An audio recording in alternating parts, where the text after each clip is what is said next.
Today we're going to take a look at editing in Lightroom using the masking tool. What the masking tool allows you to do is it allows you to edit part of the image while leaving the other part of the image unedited. Like, for example, in this particular photo here, the subject's a tiny bit dark and the background's kind of bright, so your eye is getting distracted by all this brightness. So I could darken up the background and then also brighten up the subject. Masking allows you to do that because you're masking off an area to be edited or not edited.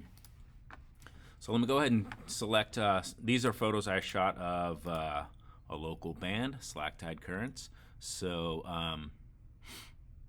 these two have some things here. Let me go ahead and play around with this one here. I have nice lighting on him, background, nice soft warm lighting, but I have some brightness down here.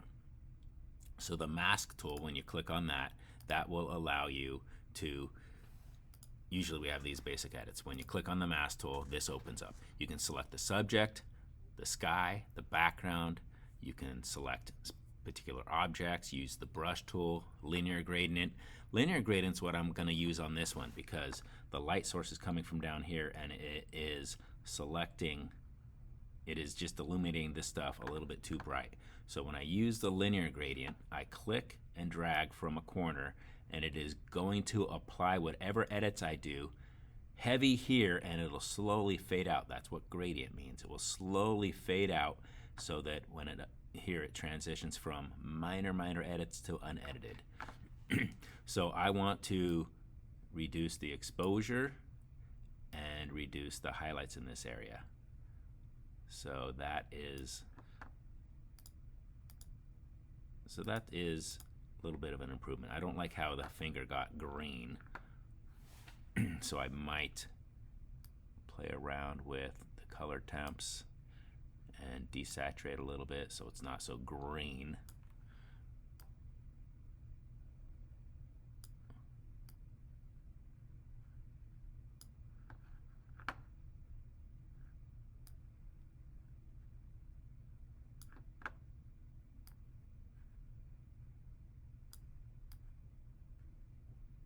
It's a tiny bit better, but not ideal. And then let's say you wanted to then darken up the background. You can create a new mask and you can select the background. It takes a moment and it doesn't always nail it, but it usually does a decent job. It got a little bit of the guitar in there, so on masking I need to subtract some of that guitar using the brush tool here.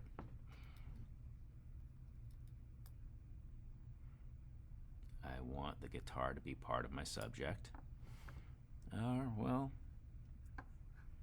I just lost it. There we go, it's back. Subtract using the brush tool.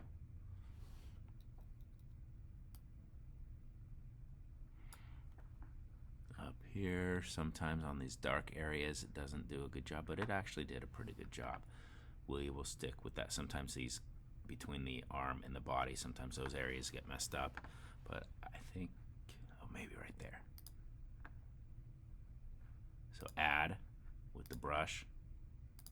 There we go. All right, so let's say you want the background to be super dark, so you could darken up just the background there. Oh, I actually kind of like that. And it gets him to stand out better.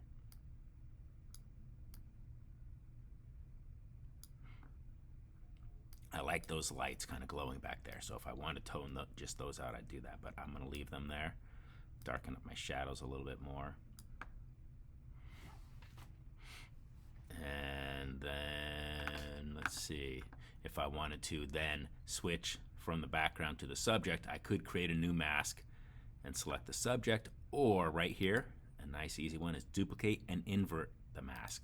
So that will flip-flop what is selected, but keep the old mask. So let's go ahead and bring exposure up a tiny bit on him. Tone down some of the highlights because the lighting is a little bit funky on him. I'm gonna see if I can do some recalibration of whites and blacks. Ooh, it's a little bit too dark.